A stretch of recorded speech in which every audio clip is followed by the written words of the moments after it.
Okay, we're recording. Okay. Thank you for sharing that. You're welcome. Hi, Sandy. Hey, good morning. Good morning. We have some questions for you about giraffes, and we're going to ask them now. Okay. Okay. Besides leaves, what is a giraffe's other food source? Well, giraffes are browsers, so they're going to browse on just about any vegetation that's available for them. Here at Busch Gardens, we have oak trees out on their belt area. They have tipuana trees. They have a lot of different types of brush that grow along the outer part of their displays. So they will spend all day just browsing on just about everything that they can reach. Bamboo, some of the cane grasses, some of the small vegetation, and they like to strip the bark off the trees. It's another one of their favorite things to do. And just about anything that they can reach. They're going to use that prehensile tongue to pull it down within their grasp, and then they just strip the leaves and bark off of everything. Okay.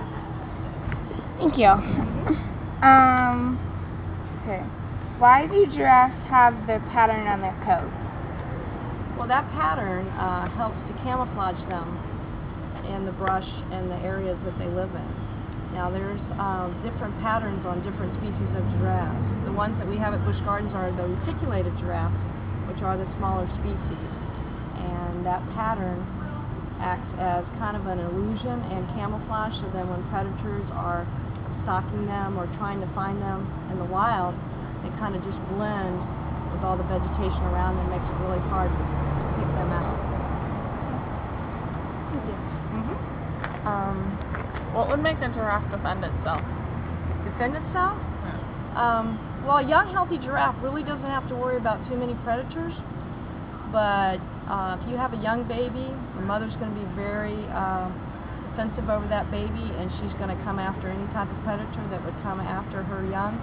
Or if you have an older adult that might be compromised a little bit, and a predator might think that they might have a chance at being able to come after them, of course they're going to defend themselves, and they defend themselves by kicking, and they can kick really well with their front legs as well as their back legs. So they have their height working for them, which makes it really hard for somebody to sneak up on them.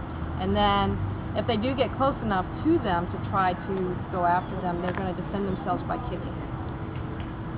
Okay. Thank you. Okay. Hello. Great. How do they communicate? They communicate a lot by body language. A lot of people think that giraffes don't vocalize, but they do. They have a very low growl that almost sounds like a dog growl or maybe a camel growling. That sound, in my personal experience working with them, I've only heard it when they're really upset. I've heard young calves do that when they want to get next to their mothers, or an adult when they're really upset about something.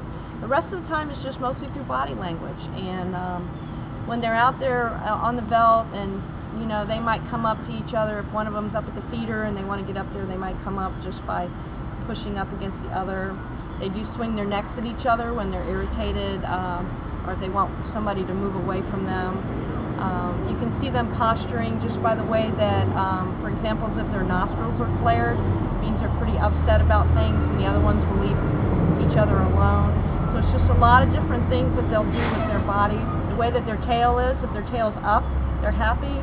If it's down, tucked down between their legs, they're not really happy about things. So just a lot of little subtle things like that that they do through body language is how they communicate with each other.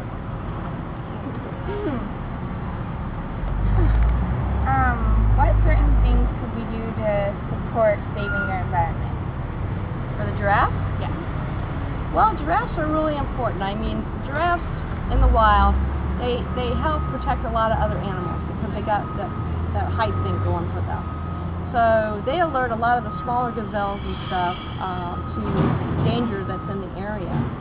So I mean, it's really important for all animals that we just make sure that we have to be able to, you know, give them the space that they need in order to thrive and survive. In zoos, we do the same thing, offering them, you know, here at Busch Gardens, they got 28 acres to live out there. And we have an excellent breeding program going on where we have 2 or 3 calves born every year. So, you know, being able to ensure that, you know, we're raising young, healthy giraffes. Hold on, I need to change the video.